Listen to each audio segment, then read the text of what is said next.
In Louisiana, a couple is arrested after dumping a body in a bayou. In Alabama, a condemned inmate voices his opposition of a new execution method. And in Maryland, a manhunt has ended for a felon suspected of the murder of a tech CEO. These stories and more coming at you today, Friday, September 29th on Real Life Real Crime Daily, and I'm Jim Chapman. I'm Woody Overton. And I'm Mike Agovino. What's up? I can't believe it was September the fastest month in the history of months. Dry. In 2023, seems like the fastest year. It's flying by. I get older. I want to say welcome to the two lovely guests that we have in the studio today. Ladies, when you want to introduce yourselves? Crystal Held. Stacy Fett.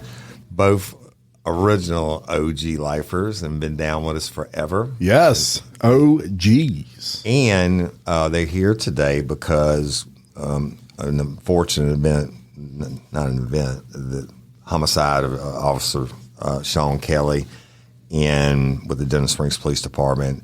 And y'all were very instrumental in raising money for him and all that. And we want to recognize y'all for that and thank you. And, of course, our hearts go out to y'all and everybody that loved him, right? Absolutely. Absolutely. So I was a little afraid Crystal and Stacy were here to arrest me when I first arrived, so I took a couple of circles around the parking lot and made sure it was safe to enter. So the listeners, well, they haven't left yet, Mike. And they're behind me. They're sitting behind Mike, and Mike's kind of hunched forward like he's expecting a knife in the back any minute. I'm just seeing, like, how quick can I get to that door? Well, you don't know that we have a signal worked out in the middle of the show. They're going to come up and just chokehold you and stab you in the back. It's all premeditated. Right. It makes for good entertainment there, right? That's right.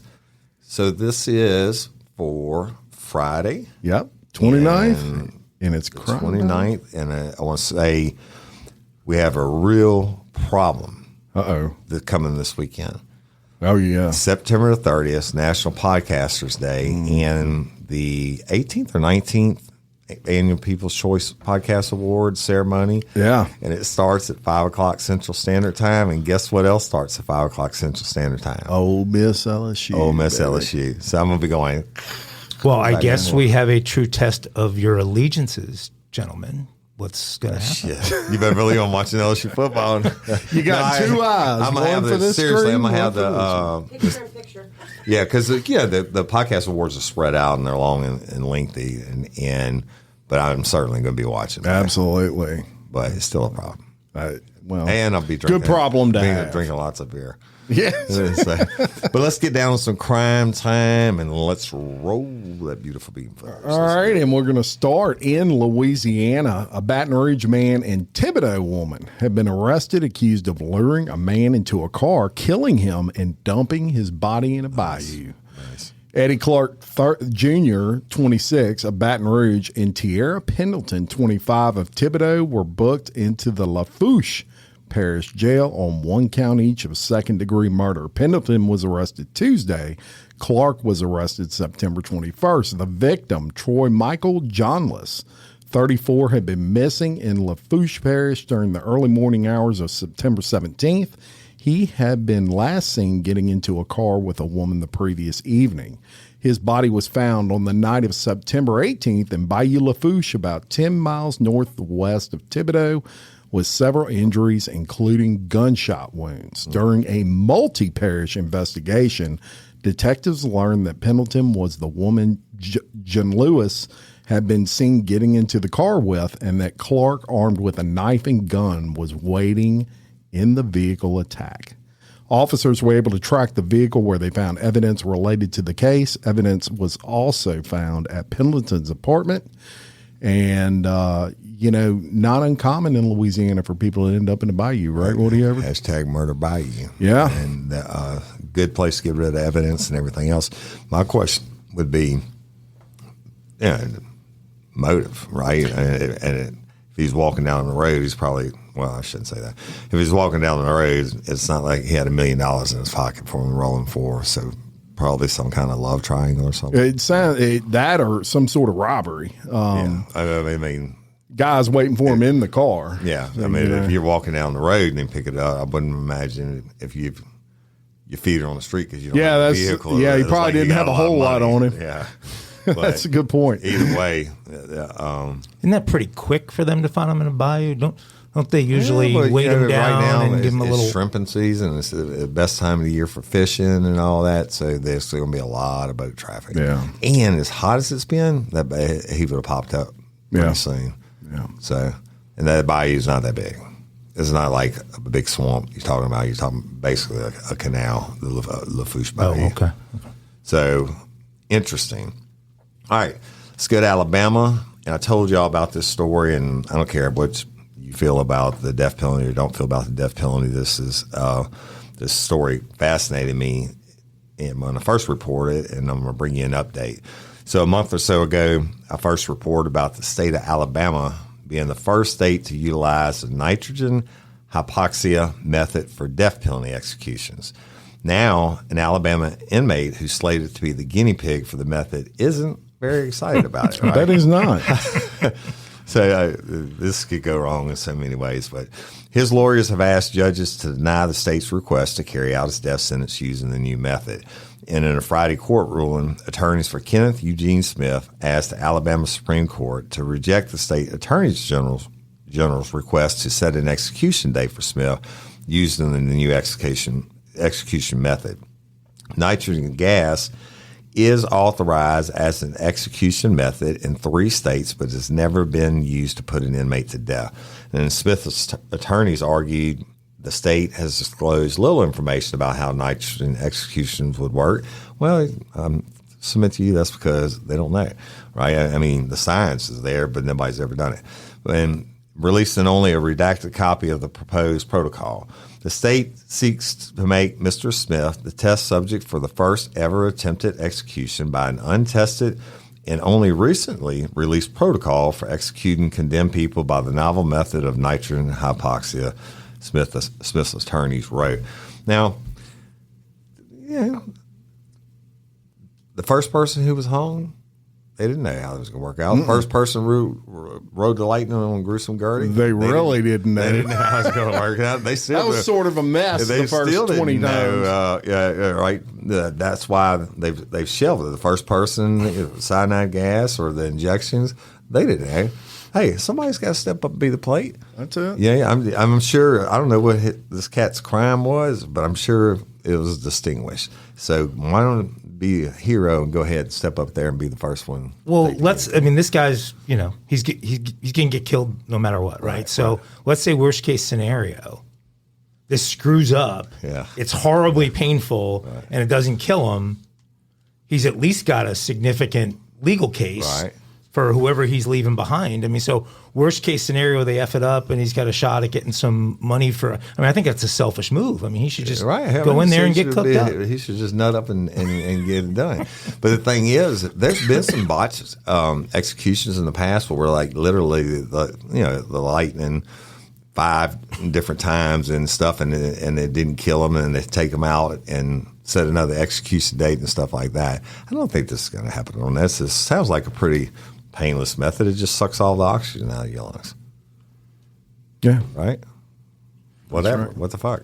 If you can't do the time, don't do the crime. He needs to get out of his own head. Right. Yeah. And are Quit those worrying about it, dude. Just go.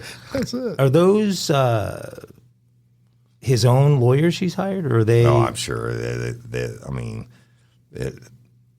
the government's paying for him to fight against his own execution? Basically, yeah. Well, it's like Gerald Borderline, and they spent 4 or 5 years. The state of Louisiana did, because he wanted to be executed. The state of Louisiana spends 5 years trying to prove that he's sane enough, to grant his wishes, whatever. Good luck, Mr. Whatever his name is. I wish they would sell pay-per-view on that. Yeah. I wonder how that would do. I watch the shit out of it. I'd give me some beer, and sit down and be like, they need to do the whole prelude and give the respect to the victims and say, this is what this monster did for $99.95. you can get his last words, his last meal. I document like the if they whole could start last making money on that, then we'd see death rows clear out because Right. Well, the they'd money- have an incentive then to get this done. and then the money could go back to the victims' families or something. Part of it. Right? I think we should We go. just start- we should go we talk start our own to. shit. We should go talk to Netflix or somebody. Always got to be and- entrepreneur. Trademark it. There you go, trademark. Okay, let's go to Woody's favorite city, Baltimore. Oh my God, yeah. A manhunt actually just ended like an hour ago as we sit here on Thursday taping Friday's show. And this manhunt involved a 6'4", 305-pound Jason Dean Billingsley, Little bitty dude. who was released from prison early despite his history of sex offenses and violent crimes. Less than a year later, he's wanted for the murder of an up-and-coming 26-year-old tech CEO, Pava Marie Lapierre. Baltimore police say they have arrested Billingsley, and more on that as we learn more. Like I said, this just happened minutes ago. Back to Lapierre. Lapierre was found dead in her Baltimore apartment on Monday, the result of blunt force trauma. The police commissioner announced soon after that they had a warrant out for Billingsley, and now he's been caught just 2 days later. Lapierre is the co-founder, I should say, was the co-founder of the small startup EcoMap Technologies, and she went to Johns Hopkins there in Baltimore and made a list of the 30 top tech CEOs under 30. This was a person with a bright career in front of them who was murdered really without seemingly a motive on Monday. The building where she was found had security measures that would have required someone to allow the subject into the building, but there's no reason to believe she allowed him in, so he must have got in some other way. Billingsley pleaded guilty to first-degree murder back in 2009 and second-degree assault in 2011. He also pleaded guilty to first-degree sex offense in 2015, and he was sentenced to 30 years in prison with 16 months already served. But he was released from prison in October of 22. If you do the math, he was released after 7 years of a 30-year sentence. The New York Times reported a spokesperson for Maryland's Department of Public Safety and Correction Services said Billingsley had not been paroled, but was released, quote, on mandatory supervision as required by statute. Since his release from prison, Billingsley has been registered as a sex offender in Maryland's database. He's wanted as a person of interest in another crime that happened just a couple of weeks ago. They haven't given the details on exactly what that was, but now that they have him in custody, we'll learn a lot more about what Mr. Billingsley has been up to the last couple of weeks. Good job on them catching him. Yeah. And that one was pretty quick. Right. compared Murder Monday night, and he's compared to caught on some of them. Thursday. Yeah. Very good. A Doordash driver was charged with negligent operation of a motor vehicle after they drove their car into a body of water in Middleton, a town 30 miles north of Boston, while following their GPS. Ever done that? Drove right into a freaking river? Can't say that. Siri told them to go there, I guess. Middleton police said they received a call for a car in a body of water. It was in the woods, and the driver was able to exit the vehicle and walk out of the woods to a home nearby. After officers arrived on the scene, they found the driver panicked, claiming the vehicle was underwater. The driver told police that they were following their GPS to an address in Middleton while trying to deliver Dunkin' Donuts for Doordash and had the delivery in their hand.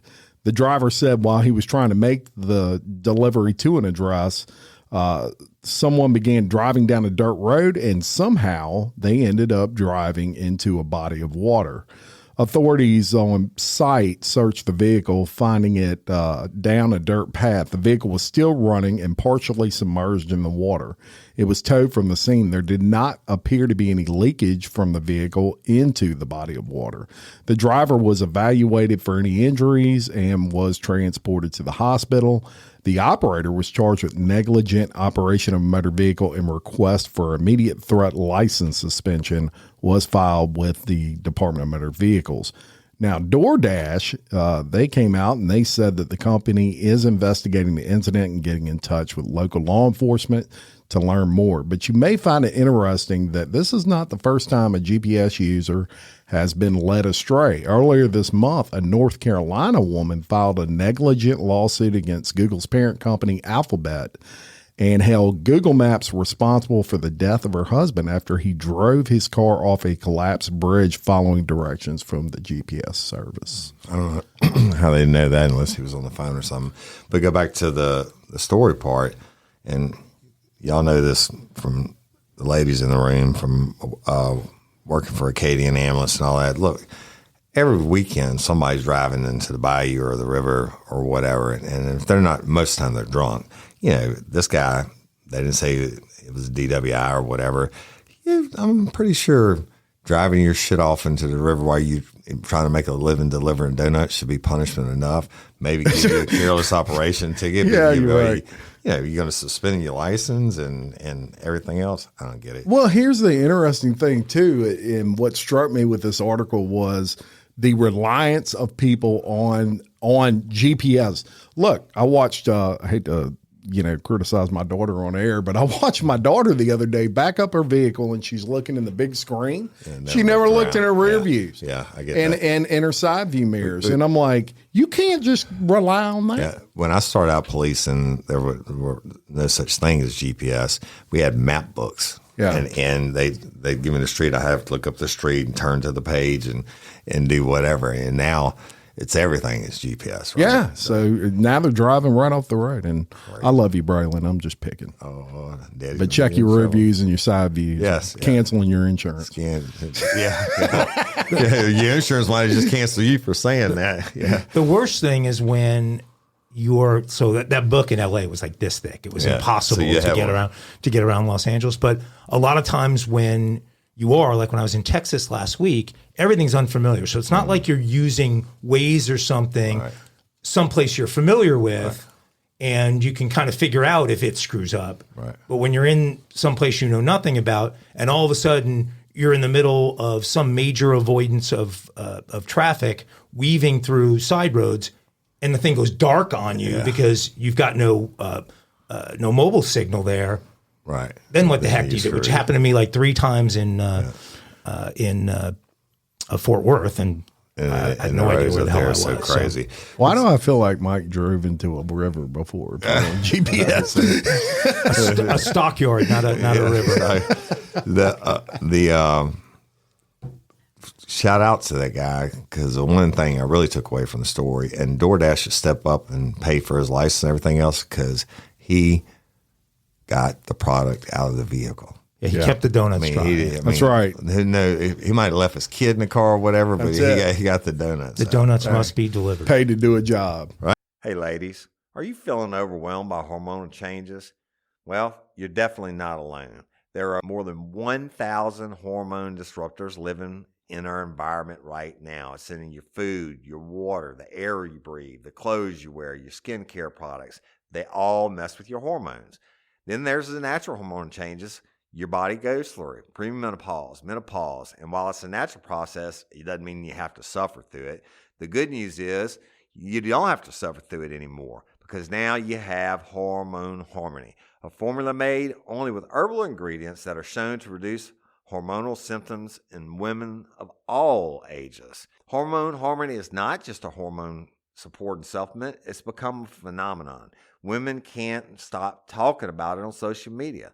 A bottle of Hormone Harmony is sold every 24 seconds. And the biggest benefit?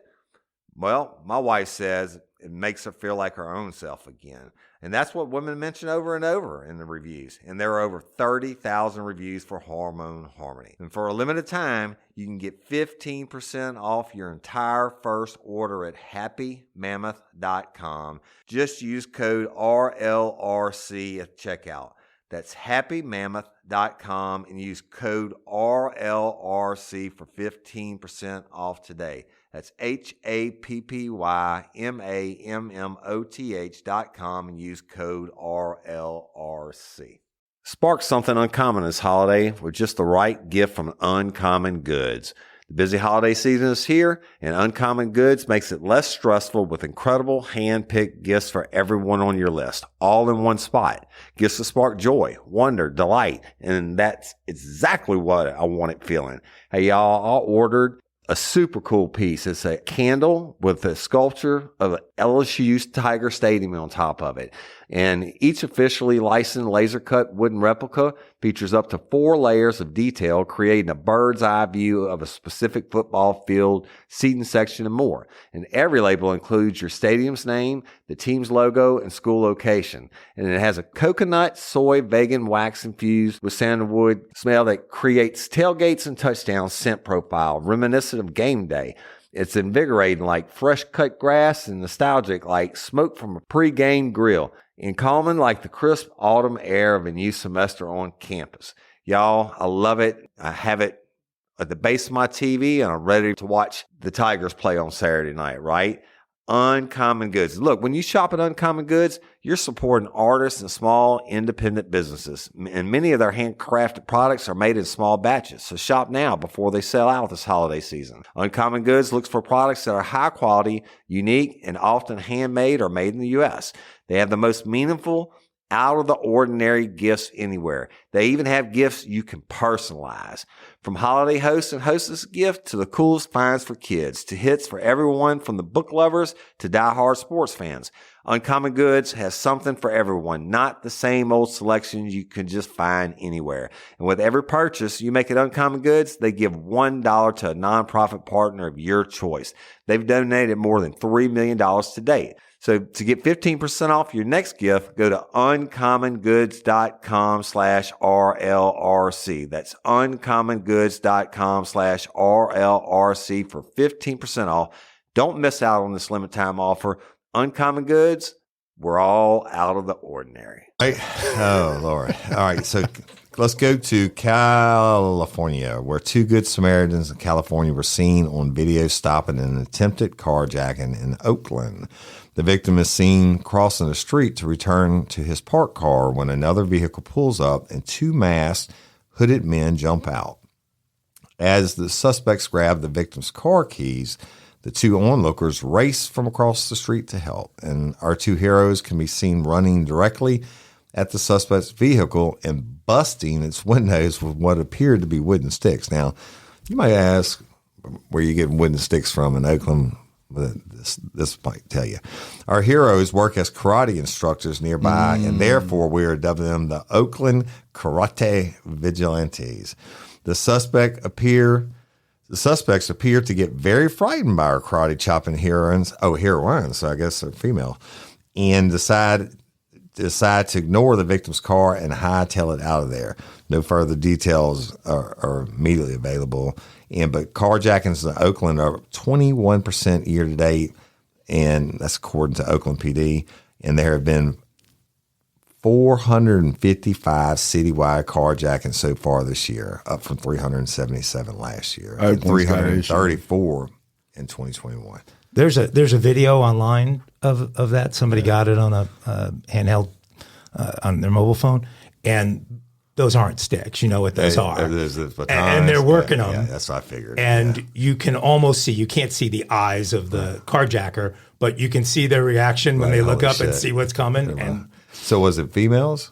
Because it said heroin. You can't tell from the. But they've probably been teaching karate there for years, and they just been praying for a moment like that. I wish a motherfucker would commit a crime in front of my dojo. I'm about to hot chop Hong Kong Fu their fucking ass. I think every martial arts studio in the country should be thinking that way, looking out the front window all day long to see if there's a crime they can get in the middle of. Use my brown belt. Yeah. Look, they've got some issues in Oakland, and the smash and grabs are insane over there. I posted a video on Twitter of a guy was just he's filming with a cell phone. Car pulls up, lady jumps out, busts a window, takes a bag, jumps back in, and leaves. Broad daylight. Hey, a thief. That should be the plot of the next season of what's the what's the Karate Kid show that's out on Netflix now? I actually watched a couple. Oh, Cobra Kai? Cobra Kai. Next season of Cobra Kai should be nothing but them stopping smash and grabs and carjacking. Yeah, they should go be real vigilantes, right? And just do that shit. Then they should stop it, whip their ass, and just take the material as payment, whatever they stole. Because their store's going to write it off anyway. This next story, I don't even know where this happened, I guess. I know it happened in the United States somewhere, but I don't have an exact location. Don't you be stealing in my geography. We don't have any exclusive U.S. geographies, although you are the king of Pinellas County crime. That's true. This story happened a little bit ago, so a year and a half ago. It involves a pre-K student and her teacher. And the two got into a pretty heated discussion after the teacher disciplined this young student. I'm going to play a clip for you in a minute of this encounter, and we've already posted the video, so some of you may have seen the video on Facebook. But before 875 of you write to Woody to say, what's Ago doing? That's not a crime. Take note of the first 3 words this teacher, who is apparently not named Linda, says to this youngster in the clip. Here's the clip. You in jail and time out. Well, let me tell you this, Linda. My name ain't Linda. Not you. So you sit right there and time out, little bad little girl. No, let me tell you something. No, don't tell me. If I wasn't here, I would surely take a day off from you and then a day off from these kids. I run the classroom. I'm just done with you. I'm done with you too, but you in time out. Oh, let me tell you something, honey. This is not gonna leave. You gonna be in time out? Oh, That's why you in time out right now. I'm sick still. I think so. Well, when I get up out of town and go to bed, I will be glad to go home and enjoy the rest of my life. She starts with you in jail and timeout. That's what the teacher, not named Linda, says to our precious baby. The precocious cutie responds back with, let me tell you something, Linda. While I laughed out loud a lot at a lot of this, I think most of us can agree that it's inappropriate coming out of the mouth of a 3-year-old or so. But fake Linda comes right back and calls her a, quote, bad little girl. Our little one lets Linda know that, quote, she runs the classroom and she's going to go home and enjoy the rest of her life. Send your complaints to Jim and Woody, but my take is kind of the same take I had on the 5th grade fight club that got me 375 complaints from people. Is this is obviously a gifted kid. I mean, this kid is smart as a whip and definitely full of sass, but this school should be embracing that kid's gift, not telling her she's going to jail and that she's a bad girl. I think the words jail and bad really don't belong in a pre-K class. I don't know, but I'm sure we can find out how this little girl is doing now. And my bet would be that she is doing quite well in school and probably excelling in life as well if anyone has done anything to nurture her gifts. So I guess the theme, in my opinion, is nobody, especially not fake Linda, puts baby in the corner. I want to know who shot the video and then released It's probably the teacher. Yeah. That's the only one in the class supposed to have a cell phone. And, I'm sure it's she's not like a bunch getting of 5-year-olds around have their own cell phones. playing with the kid. But I actually approved it because I thought it was funny as hell. And she did say jail, so it's kind of crime related. definitely a smart young tot there. And cute. I'd have got my ass beat if I didn't talk like that to a teacher, regardless. I'd get my ass beat now if I talk like that to my wife. Let me tell you something, Linda. My name's not Linda. Yeah. All right. So either one of y'all familiar with swatting? Swatting? Swatting. Only because I Probably shouldn't. came upon this story. No cheating. Before prior you to the saw story, that. I'm not going to even make a guess at it to be so inappropriate. I was not familiar either, and after I read this report, it was like, wow. Swatting is when someone makes a false 911 call to elicit a large and aggressive police response. Do you know what it is? Go ahead. So it's becoming increasingly common over really the last 10 years.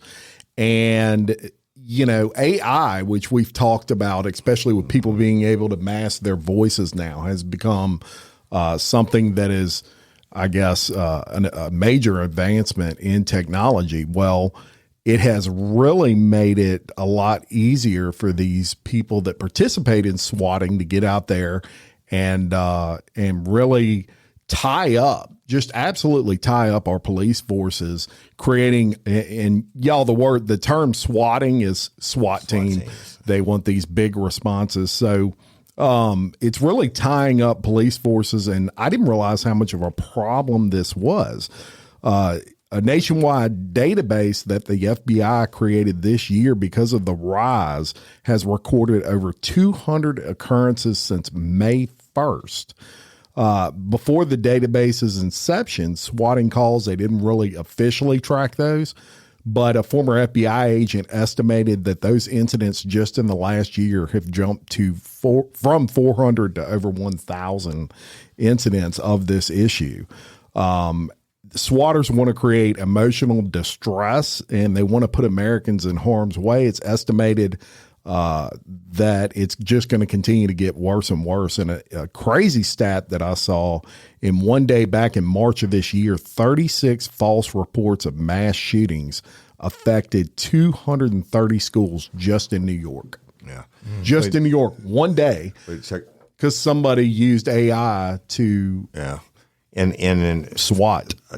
It's not always cases of AI, I think, because even here locally, one day this year, didn't they shut down all the schools because they Denham High School? Yes. The deal is I'm not going to say swim, and when he was in high school, wanted off one day and did probably the original fake bomb call that someone isn't me.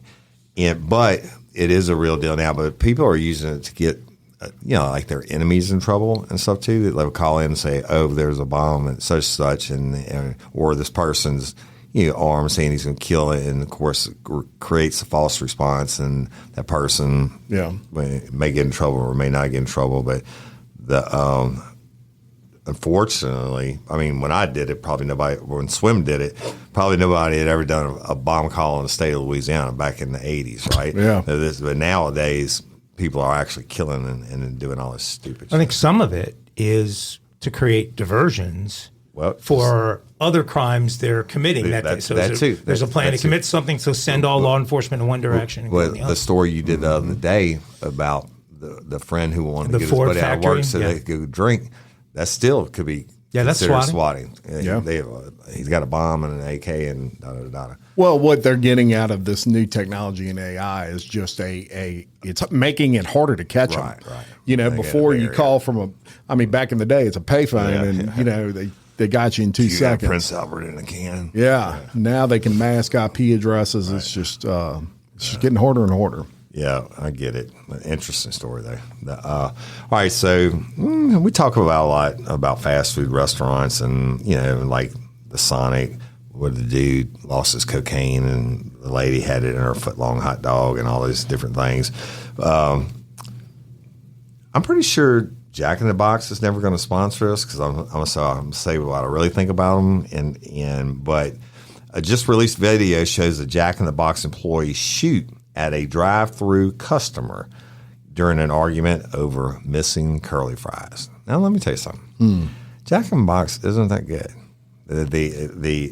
Back in the day, I was happy to have something. Tacos.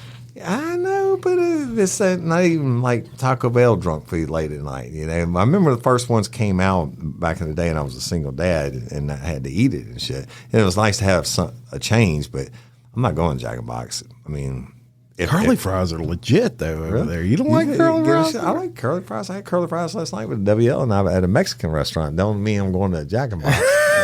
But anyway, so they go back to the story.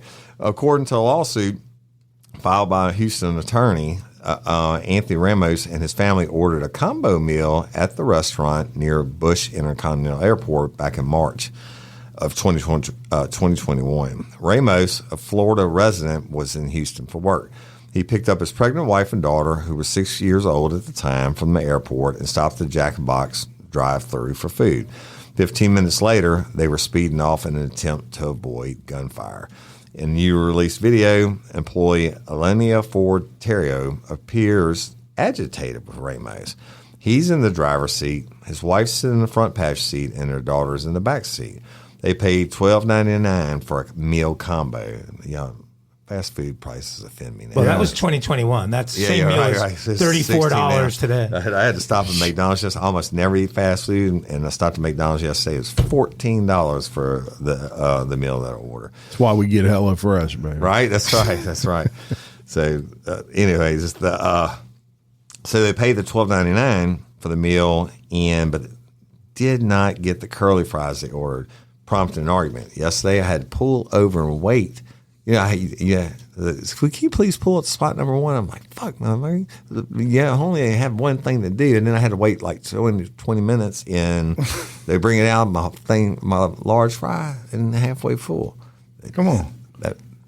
I could have shot them for that. Yeah. All right. But so they're back into it. Not even halfway into the dispute, the video shows Ford pulls a gun. Minutes later, and with another employee at the window, she throws ice and condiments before firing at least.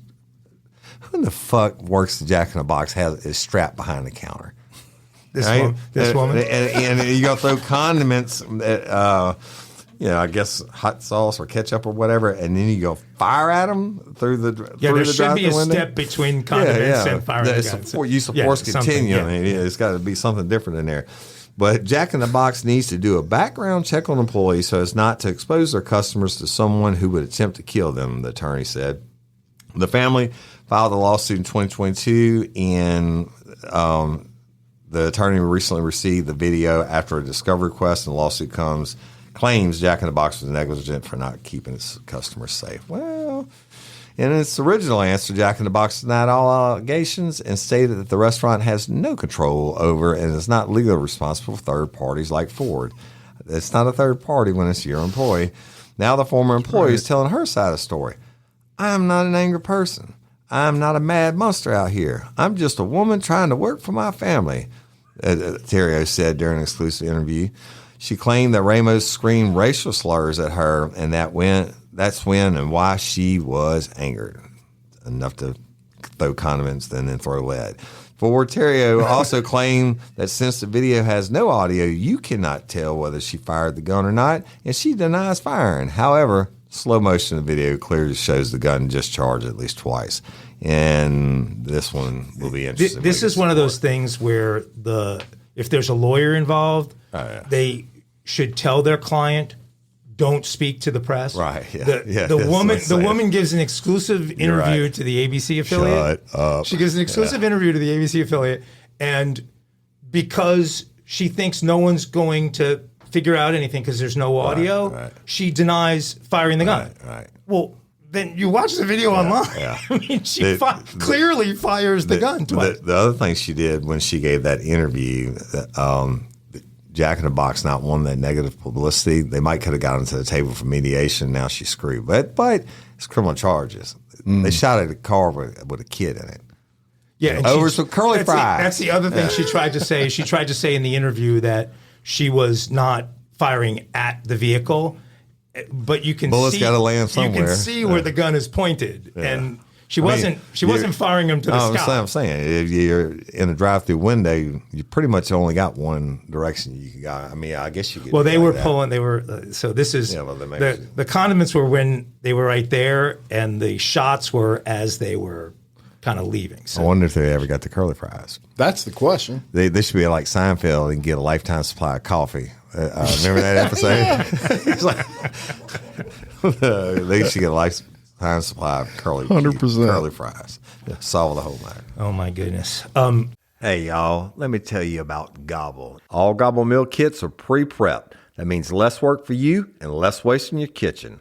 Their meal kits include everything you need so you can save time at the store or just skip that trip entirely. I got the box in and I had 3 different meals. I had a Kung Pao chicken, crispy fish tacos, and a beef bourguignon, however you say it. But let me tell you about the classic beef bourguignon. Look, it came with beef pot roast and a beef broth concentrate, red wine demi-glaze, cremini mushrooms, cipollone onions, mashed potatoes, baby carrots, and rosemary thyme butter. It was so easy to make. Literally like 15 minutes it took Cindy. And let me tell you something, and all the dishes were fire, but this thing was like a taste explosion in my mouth. It's just unreal. We've got to spend more time together and more time doing the things we love because everything came in this one single box right to my door. So see what a difference Gaba will make for your household.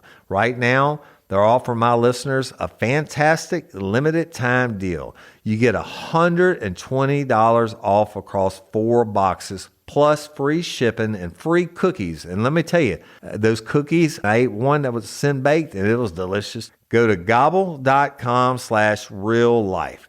That's GOBBLE.com/real life for $120 off your first 4 boxes.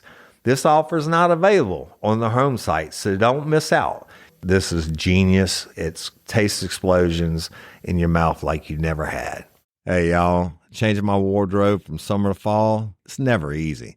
Luckily, Quince offers timeless and high-quality items I adore, ensuring my wardrobe stays fresh and I don't blow my budget. And there's nothing easier than going to Quince and choosing these high-quality items, like cashmere sweaters from $50, pants for every occasion, washable silk tops, and so much more.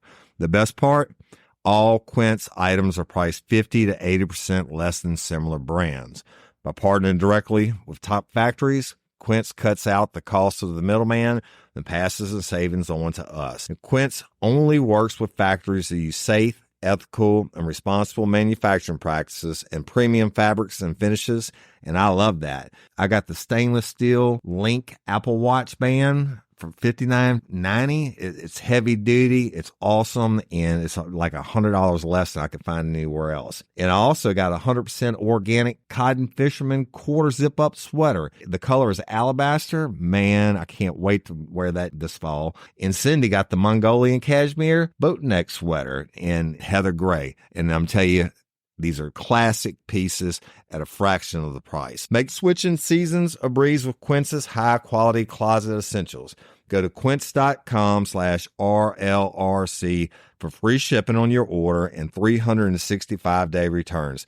That's QUINCE.com/RLRC to get free shipping and 365-day returns. Quince.com/RLRC. You'll thank me later. Guys, I think we should have a moment of silence. All right.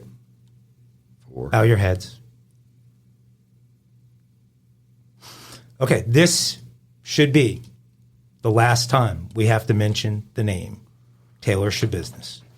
The inaugural all-Woody team member and all-around crazed murdering nut job has officially chopped off her last penis and given her last dead penis blowjob. You hope. She sat quietly with her spit hood covering most of her face as she was sentenced to life without parole on Tuesday in a Green Bay courthouse. Schabusiness was convicted in July on 3 charges for killing her lover Shad Therian and dismembering his body. She was accused of choking Therian to death in a moment of BDSM gone wrong before sexually abusing and then mutilating his body. Real Life, Real Crime Daily reported on this extensively throughout the year. The offense in this case can't be overstated. Brown County Circuit Judge Thomas Walsh said in court on Tuesday, "You seem to run out of superlatives where the victim's remains are cut up. These actions are foreign. They shock the community. They aren't really even words for it. This crime offends human decency. This crime offends human dignity," Walsh said. Michael Therian, who is the father of the man that Schabusiness killed, and listen to what he said, guys, and tell me what you think. and this is before the sentencing. He said that I forgive Schabusiness. I'm going to miss Shad, his son. He was a wonderful child too. Like, as in also, he was a wonderful child also. It does no good to hate Schabusiness. I know you've got a heart, you've got a mind, he said. Maybe he has another kid. That's what I was thinking. He has another kid? Yeah, maybe the father. The victim has a brother. Why he said, or I have sister. another, the two that you requested. Reread that sentence. It does no good to hate Schabusiness. I know you've got a heart, you've got a mind. He was talking to Schabusiness. Yeah, we keep going. Prior to that. I'm going to miss Shad. He was a wonderful child too. Two. So Because he might have two children. Has a brother or sister. I think the way that I think he was, I think his position is basically that this was a moment of drug-induced craziness on the part of Schabusiness, and that otherwise he believes she's a good person. And now that she's been in jail this long and the drugs are completely out of her system. I mean, it all played out. It all, to me, was him to her, which was pretty shocking given what he did to her son. I'm pretty sure you killed my kid. I'm not the victim's mother discovered his decapitated head in a bucket in her basement, as you remember, in February of 22. And the disturbing moment, two police officers discovered his severed head in his mother's basement, was shown in court in July. We talked about that on the show. And so for the final time, fuck you, Schabusiness. Bye-bye. There you have it. Well said. Well said. Excellent. You can now take off that belt and move freely around the cabin. It is a Mile High Crime for Friday. And look, on our last Mile High Crimes, we told you about the problems that DFW airport is having just with fly out there about 3 days. Yeah, I mean, they got people running around naked, all this kind of stuff. Yeah. Well, you'll never know who you'll see or come across when you attend a football game at LSU's Tiger Stadium. The LSU Tigers hosted the Arkansas Razorbacks last weekend in Tiger Stadium, and a fan in attendance was spotted. And she's internet famous. That's right. As a matter of fact, we mentioned her viral video in our last episode of Mile High Crimes as one of the recent incidents that's taken place at DFW Airport. Tiffany Gomez, the woman who became famous on social media after getting off a plane because she thought someone on the plane was fake, was spotted in Tiger Stadium last Saturday night. According to those near her, she seemed to enjoy her first visit to Tiger Stadium as LSU defeated Arkansas with a final second field goal. So here's Tiffany in the stands, and I'm gonna post this picture online, y'all. But this is her in the stands of Tiger Stadium, and we're going to go ahead and play that audio of that viral video on the airplane. It's absolutely insane, and it's only a few seconds long, but it'll kind of give you some context to this story. I'm telling you, I'm getting the off, and there's a reason why I'm getting the off, and everyone can either believe it or they cannot believe it. I don't give two but I am telling you right now, that mother back there is not real. And you can sit on this plane and you can die with them or not. I'm not going to. You know, the whole moral to this Mile High Crime is you never know who you may bump into when you ever attend at Tiger Stadium. Go they Tigers. Might be a Mile High Crime. Well, it's a good thing there was nobody fake inside the stadium, because you could have had 100,000 people panicking running toward the exits. And that's your Mile High Crime for today. High Crime. You can now take off that belt and move freely around the cabin. There's Tiffany.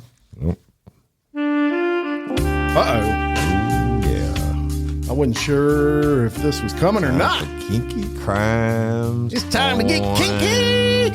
Friday. Yes. And y'all gonna bring this one back home to Louisiana, or in Franklin, Louisiana. And y'all, Franklin is not very big. Franklin Louisiana police got a call Wednesday about a nude person sunbathing on the roof of their house. Oh, okay. On the roof. So when officers arrived at the home about 2 p.m. and they found the man nude on the roof. He wanted to take it. Right? I get it. They evidently got a complaint there, right? They asked him to come down, and when he did, they arrested him. Lee Segura, 70 years old. And let me say it again, 70 years old, was booked with the vicinity, police say. Police confirmed for us that Segura is the same Lee Segura who is known on social media for dancing and revealing clothing. And the self-styled Joe Lee, the dancing cowboy, has become Acadiana famous for his dancing antics at parades and festivals. And a couple of years ago, he had another run-in with Franklin police when they received complaints that Segura was pole dancing. Oh. The mayor told us pole dancing. Police have received complaints about Segura's lewd dancing on Main Street and his lascivious behavior towards some residents. So I'm pretty sure they need to check his mental status. 70 years old, I don't know. 70 years old, still can't. Where's the marker though? I mean, the 65 is the. I don't know. I don't know on that one. I mean, I haven't seen it and looked them up. No, but I mean, like I've only got a couple of years before I got to take that pole out of the house. Right. Well, I'm not that far behind you. So. Wow. That's reverse ageism. Kinky crimes for Friday. There you go. Sunbathing on the roof.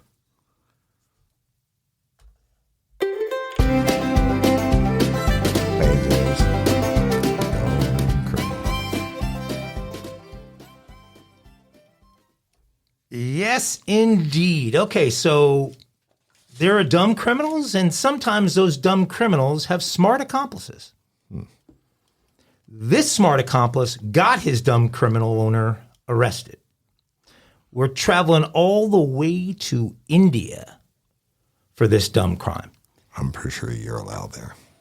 But you're right, segment Trump's. I'm one of the few countries I'm still allowed in. This is another place Woody's never going. In the Maharashtra state of India, a man hated his stepmother. Hated her. That happens Absolutely a lot. Hated her. He hated her so much that he decided to teach his pet parrot named Harial a selection of words and phrases to repeat anytime Harial came in contact with the stepmother. Oh, boy.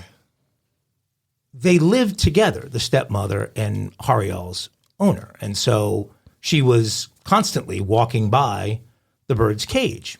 The man and his stepmother became embroiled in a bitter property dispute. They were fighting over, they were each trying to kick the other one out of the house. The stepmother had endured the torturous rants of Harial for several years at this point. So, I mean, picture a parrot with an Indian accent screaming at a woman, basically sounding like Mr. Patel from the 7-Eleven in Austin a few weeks ago, calling her liar, bitch, fool, all kinds of things like that. So the stepmother filed a harassment charge against Harial. The bird. Why didn't she just shoot the motherfucker? She filed a harassment charge against Harial, and the police in Maharashtra came to arrest him. Oh, my God. When they came to arrest him, the man argued with the police, saying they shouldn't arrest Harial because it wasn't Harial's fault. The man had taught Harial all of these words. And with that confession, the man became an accomplice, an accessory to the harassment charges. So he and Harial served a short sentence in a shared cell, and the man paid a hefty fine. Worst of all, this whole thing, I can't believe they did this. The Maharashtra Forestry Department took Harial away from the man. He lost his parrot for good. They took him straight to the nearest Indian restaurant. Oh, my God. So, so I can't give the bird banjos, but it's not the bird's fault. No, the owner gets a big set of banjos. Hey, kudos to him for coming up with innovative ways to get back at his mother-in-law. In this country, you've taught your your bird who speaks well a whole bunch of stuff with the specific purpose of harassing someone you want to harass. Yeah. That'd be a crime? I don't know. Unless they could show you. I wouldn't think so. Let's say show you teaching the bird, hey, when Mike Agovino comes in, you call him this X, Y, and Z. And then, there's a number of cases where birds testified, and they used the word. A number of them. There's a handful of them where either specific things the bird said or reactions a bird made to an accused murderer. Like you killed the bird's owner in front of the bird, and every time the bird sees that same person, there's a visceral reaction that the bird. So they've allowed testimony from birds. Then they should allow it from dogs. As you come in, somebody kills you in front of your dog. The dog doesn't like them anymore. Do we know that they don't? Do we specifically know they don't? Let's say that they did. I would assume that they did. Not all dogs, but that dog understand. Right. Hey, I'm actually going to look that up because that's fascinating to me. If a bird's actually testified in trial, then I just fucking fall over on the floor. That's so crazy. I want that prosecutor for some of my cases I worked back in the day. Right? We'll have to figure that out. We'll have to find a good case where a bird did testify.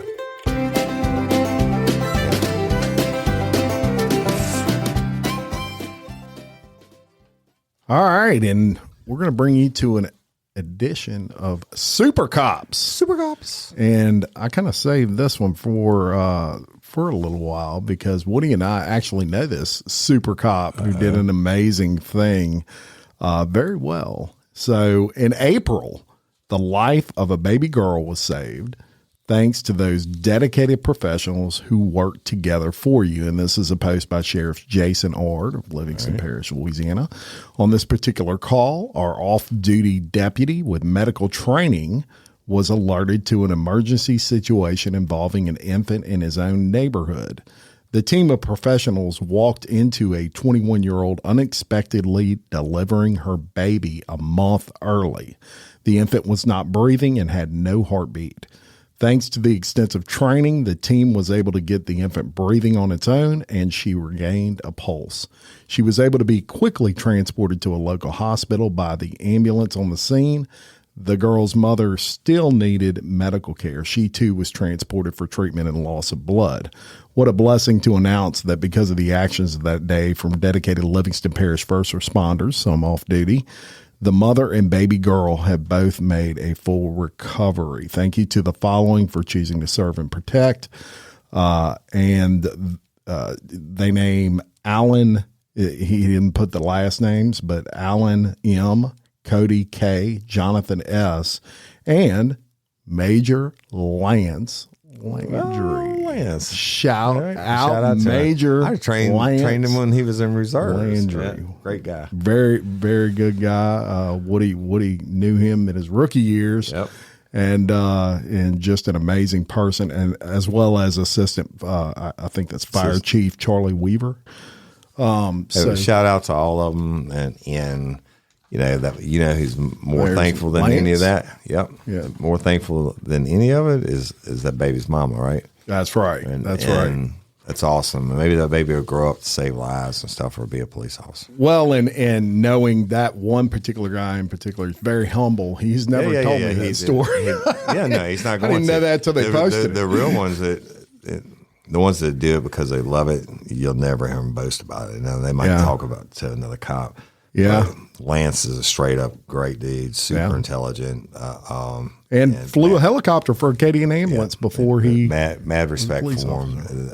And everybody that wears a badge. That's right. So shout out to today's Super Cops, all those, really all police in general. We got some ladies here. One of them is married to a police, and one of them is the police. One of them is the police, right? and we sure appreciate all they do. And we did, and I enjoyed y'all laughing over there and cutting up in the corner. Yeah.